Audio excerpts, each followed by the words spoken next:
Sino ka ba talaga? Totoo ba ang sabi ng karamihan? O ano mga kasulatan na isa ka daw na tao na binigyan ng buhay? O baka mas higit pa doon? Dahil sa video na ito ay ibibigay ko sa iyo ng diretso at malalaman mo yung sarili mo kung sino ka talaga nang hindi mo na kailangang bumasa pa ng napakaraming kung ano-anong kasulatan o kung ano-anong mga sinasabi ibinabahagi ng iba. Ibibigay ko sa iyo ng diretso kung sino ka talaga. At kung maaanalisa mo at maunawaan mo ng husto, ang sasabihin ko ay magbabago na rin ang tingin mo sa sarili mo kung sino ka.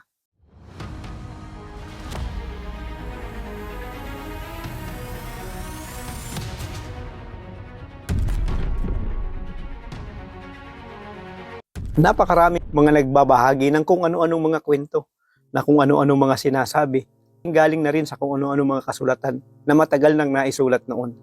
Kung ano-ano ang kwento o sabi ng mga kasulatan ng mga propeta kuno, mga naunang tao. So kahit anong tagal pa man ng kasulatan na yan, sulat pa rin yan ng tao. May physical na katawan. Kaya't ibig sabihin, galing na rin yan sa tao.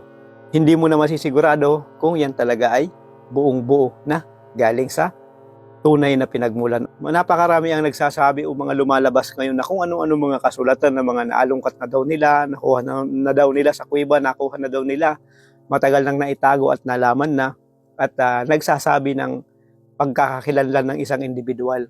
Napakarami po ng books, di ba, na lumalabas na ngayon na kung ano-anong kwento. At muli ako nga pala si Robert, makakatulong mo kung paano mo mabilis na mabubuksan ang pangunawa mo, makikilala ng husto ang sarili mo, at makaiwas sa masamang enerhiya na nagmamaniubra dito sa ilusyon ng mundo. At sa video na ito, ibibigay ko sa iyo sa madaling paraan kung sino ka ba talaga. Napakarami ng mga individual ang nagbabahagi. So kahit anong tagal pa man yan ng kasulatan, o galing pa man yan sa mga sinasabi nilang propeta ko no, na nagsulat dyan, mga nauna ng panahon, ilang libong taon na. Ngunit ang totoo ay tao pa rin sila, gawa din yun ng tao. Kaya hindi na yun pure, hindi pa rin yun buong buo na galing yan sa tunay na pinagmulan. Dahil ang tunay na pinagmulan, udawan mo sa ay everywhere siya, kahit saan siya. Kaya ang informasyon ay makukuha mo yan kahit saan. Hindi lang sa iisang individual, iisang kasulatan o isang nagbabahagi ng kaalaman.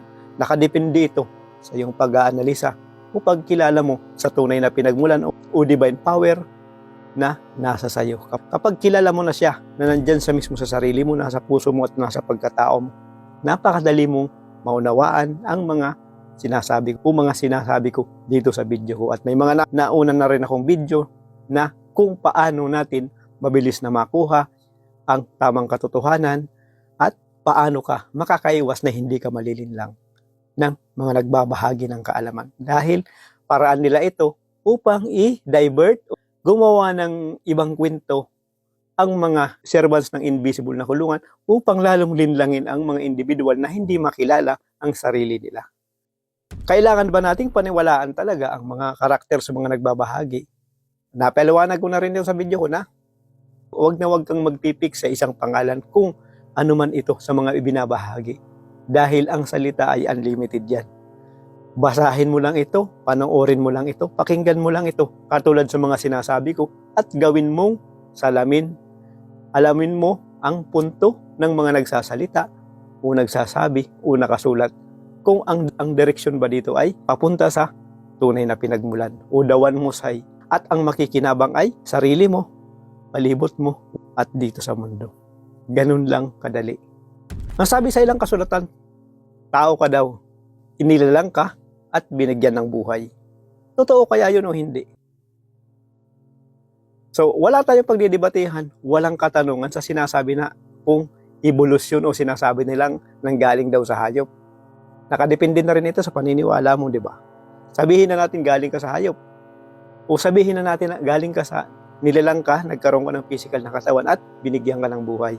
Nakadepende ito sa paniniwala mo. Kung yun ang paniniwalaan mo, ay hindi magbabago yung pananaw mo. Ngunit ang totoo ay hindi ka tao.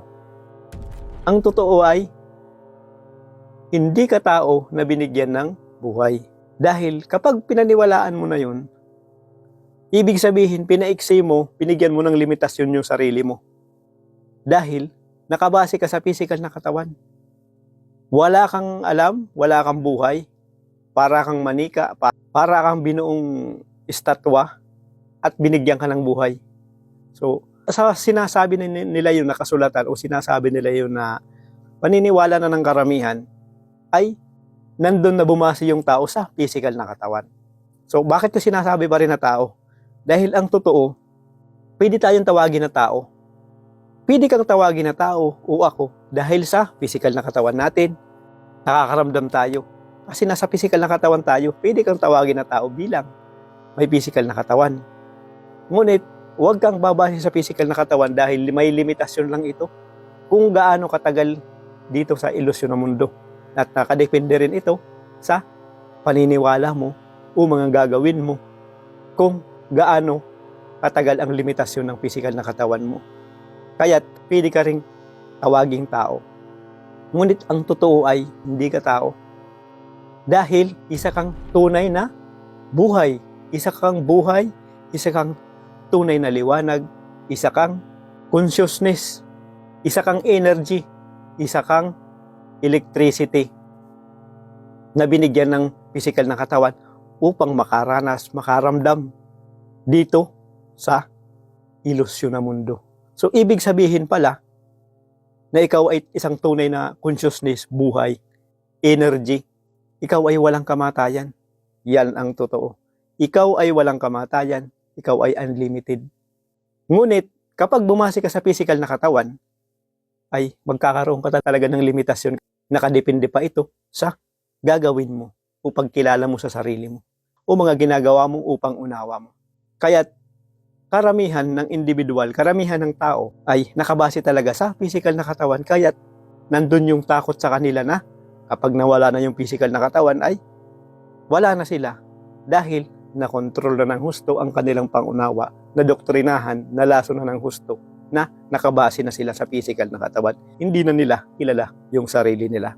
Kaya ngayon pa lang nakadepende na ito sa iyo. Kung kikilalanin mo dyan sa sarili mo, na ikaw ay isang tunay na buhay, consciousness, divine spark, isa kang tunay na liwanag, parte ka ng tunay na pinagmulan o source of energy. Kaya't hindi ka tao. Isa kang tunay na buhay. Isa kang tunay na creator. Dahil ang totoo, lahat tayo ikaw oo. Lahat tayo ay mga creator. Lahat tayo anak ng tunay na pinagmulan. So ngayon pa lang alisin mo na sa sarili mo ang pagbabase mo sa physical na katawan mo. Isa kang tunay na liwanag, isa kang tunay na energy, isa kang tunay na consciousness na binigyan ng physical na katawan, nilagyan ng physical na katawan upang maka-experience dito sa ilusyon na mundo. Na ginawa ng nagkukunwaring siya daw ang pinakamataas.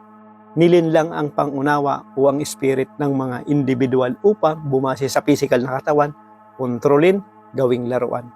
Kaya't kapag nabuhay ka dito sa ilusyon na mundo, na hindi mo kilala yung sarili mo kung sino ka, babase ka sa physical na katawan mo, ay makakaranas ka ng paulit-ulit ng hindi maganda. Dahil sa magiging kulungan ng tunay na kung sino ka, ang physical na katawan mo. Kapag hindi mo ito nakilala sa sarili mo, na ikaw ay anak ng tunay na pinagmulan, ay mamumuhay ka ng nasa impyerno dito sa ilusyon na mundo. Dahil bumabase ka sa physical na katawan. Paulit-ulit mong mararanasan ito. Babase ka sa physical na katawan kung ano yung mga panlilinlang pagdodoktrina, panglalaso ng pangunawa upang ang bawat individual ay hindi makilala yung sarili, magkaroon ng takot, magkaroon ng limitasyon dahil bumabase sa physical na katawan. Ngunit kapag nakilala mo na yung sarili mo kung sino ka, mawawala yung takot mo dahil mabubuhay ka na ng malaya. Alam mo sa sarili mo na may limitasyon talaga yung physical na katawan mo. At hindi ikaw yun. May panahon ka lang dito sa ilusyon na mundo ayon sa physical na katawan mo at kung paano mo rin ito alagaan at kung ano ang ginagawa mo. Kinakain mo para sa kailangan ng physical na katawan. Ibig sabihin pala, isa ka rin sa sinasabi ng karamihan na mga spiritual being Totoo yan. Isa kang liwanag, isa kang espiritu. Parte ka ng tunay na pinagmulan dahil ang tunay na pinagmulan o ang true source o Budawan Musay ay siya ang lahat, ang kabuuan ng lahat. Everywhere siya. Kaya't parte ka niya. Ngayon, mabuhay ka ng nakilala mo yung sarili mo. Nang hindi ka nakabase sa physical na katawan mo. Ngunit pwede ka ring tawaging tao ayon sa physical na katawan mo. Ngunit kung sino ka at ano ka, ikaw ay tunay na liwanag, tunay na buhay, isa kang consciousness, at nasa sayo ang divine spark o nasa sayo ang divine power dahil lahat tayo parte o anak ng the one most high true source o tunay na pinagmulan. Dahil ang totoo, lahat tayo ay creator. Anak tayo ng tunay na pinagmulan. Parte tayo ng tunay na pinagmulan. Kaya ngayon pa lang, nakadepende na ito sa iyo sa paniniwala mo. Tandaan mo na kung ano ang paniniwala mo, pagkilala mo sa sarili mo, yun ang magiging takbo ng buhay mo dito sa ilusyon ng mundo. Kung tatawagin mo ang sarili mo ng tao, wala ring problema. Ngunit, alam mo ang limitasyon nito bilang tao. Pero, ang pagkilala mo sa sarili mo, kilalanin mo na ito, na ikaw ay isang buhay o isang consciousness, isang energy. Tunay na liwanag galing sa the one most high, true source, at ikaw ay walang kamatayan at ikaw ay walang hanggan. Dahil yan ang totoo. Ngunit nakadepende pa rin ito sa iyo, sa pangunawa mo, sa paniniwala mo. Dahil kung napakarami na talagang nakatira na parasite, lason, dala-dala ng mga servant ng invisible na kulungan, ay ito ang gugulo sa pangunawa mo, sa spirit mo. Dahil nakalimutan mo na yung sarili mo. Nakadepende na ito sa pag-aanalisa mo. Nakadepende na ito sa pagtanggap mo sa mga sasabihin ko. May mga nauna akong video. Panoorin mo yun upang makuha mo ang tamang desisyon. Makuha mo ang tamang katotohanan. Dahil ang sabi ko, nasa sayo ang tunay na kaligtasan. Nasa sayo ang tunay na katotohanan. Dahil ang divine power o ang true source ay nasa sayo. Dahil ang tunay na katotohanan at kaligtasan ay nasa sayo. Nandito lang ako upang ipakilala ko sa sayo. Ipaalam ko ito sa iyo. Ngunit nakadepende ito sa iyo dahil nasa sa atin ang tunay na kalayaan, freedom, kung ano ang gusto mong gawin, paniwalaan, usundin. Ngayon, tanungin mo ito sa sarili mo. Kung maniniwala ka ba sa mga sinasabi ko o ibig kong sabihin, makakatulong ba ito sa iyo? Sa sarili mo? Sino ba ang tunay na makikinabang? Ikaw ba o ako? Maliban sa nanood ka dito sa channel ko, sa video ko, na makakatulong ka talaga sa akin dahil nanood ka sa video ko at dito sa channel ko. Ngunit kung paniniwalaan mo ito, itong mga sinabi ko na ito sa iyo, sino bang tunay na makikinabang? Ako ba o ikaw mismo? Baba-baba ang tingin mo sa sarili mo o tataas ang tingin mo sa sarili mo? Maniniwala ka pa ba sa mga sinasabi na iba na may mas mataas pa sa iyo na kailangan mong doon sumunod? Doon sumamba, magbigay ng kung ano-ano o pakinabangan ka. Dahil kapag pinaniwalaan mo ito, hindi mo kailangan ng ibang individual o ibang tao upang tunay na malaman mo ang katotohanan o tunay na maligtas ka sa masamang nararanasan. Kaya't ikaw pa rin ang magdedesisyon kung ano ang paniniwalaan mo. Nandito lang ako upang tumulong sa iyo na buksan ang pangunawa mo. Dahil kapag nakilala mo na yung sarili mo, yung mga tao na nakikinabang sa iyo, yung mga tao na nagkokontrol sa iyo, o yung mga servant ng invisible na kulungan na nagmamanipula sa iyo, ay mawawala na ito. Dahil magkakaroon ka na ng tunay lalakas sa sarili mo dahil kilala mo na yung sarili mo na ikaw ay isang tunay na creator dahil anak ka ng tunay na pinagmulan, nasa sayo ang divine power. Hindi ka na makokontrol ng mga nagkukunwaring mataas o yung mga gustong pakinabangan ka sa lahat ng gagawin mo dahil yan ang totoo.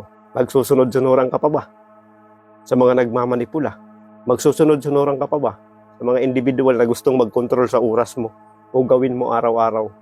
Ibinigay ko na sa iyo ang madaling paraan at mapapatunayan mo ito sa pag-uusisa at panonood din, pakikinig ng iba't ibang mga nagbibigay ng informasyon na ang mga sinasabi ko ay para sa iyo, para magkaroon ka ng lakas sa sarili mo nang hindi ka kinokontrol ng mga servants ng invisible na kulungan. At sana ay may natutunan ka at nakuha mo ang ibig kong sabihin, ang halaga ng mga sinabi ko upang mabuhay ka na ng malaya, mabuhay ka ng hindi ka na nakokontrol ng invisible na kulungan, unang kasamaan dito sa ilusyon ng mundo, mabuhay ka ng masaya, mabuhay ka ng malaya dahil alam mo na kung saan ka nag-umpisa. Malaking bagay na rin sa akin kung i-like mo ang video ko at subscribe ka sa akin at share mo na rin sa mga individual o mga tao na alam mong naghahanap din ng ganitong impormasyon dahil napakasarap na ipakikilala natin ang tunay na pinagmulan, ang true source o the one most high sa karamihan dahil ito ang pag-uumpisahan ng pagbabago dito sa ilusyon na mundo na mamuhay na ng malaya, masaya at makaiwas na sa kasamaan. Mag-uumpisa yan sa iyo. Nakadepende sa paniniwala mo, desisyon mo o hakbang mo. Nandito lang ako upang ibahagi ko ito sa iyo. At maraming salamat po. See you sa next video ko.